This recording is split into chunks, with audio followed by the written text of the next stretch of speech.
ننګرهار کې یو شمېر کب پلورونکي وایي له بل هر وخت یې اوس بازار ښه شوی.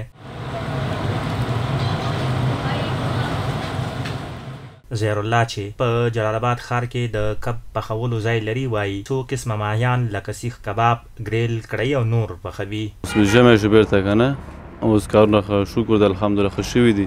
د مخکې نه ډېر ښه یو او اوس مایان هم ښه دي، اوس ښه ریټونو کې دي.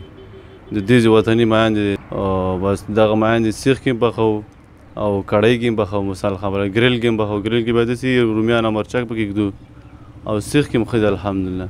یو بل ماهي پخوونکی رحمت ولی وایي مخکې یې ماهیان له پاکستان راوړل او اوس خپل وطني ماهیان چې ګراس، سیلور، چاینا پکې شامل دي راوړي. پاخه 1 کیلو 400 تر 450 افغانیو پلوري.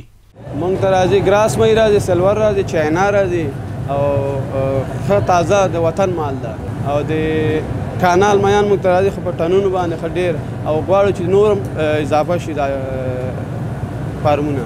ننګرهار نیولې تر لغمان، نورستان او د کابل او د نور ولایتونو هغه ولایتونه پکتیا او همدغه غر ځایونه ګردیز او ډېر خلک چکر ته راځي دې نه مایان وړي.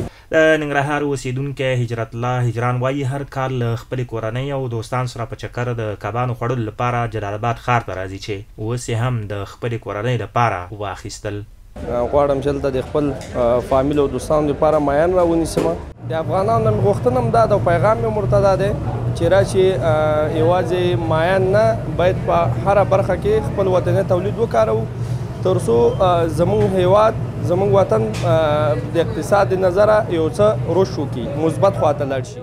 کب پخوونکي او عام خلک له کرنې وزارت غواړي چې په هیواد کې دننه کبانو د پالنې سکتور پیاوړی او تولید یې زیات کړي.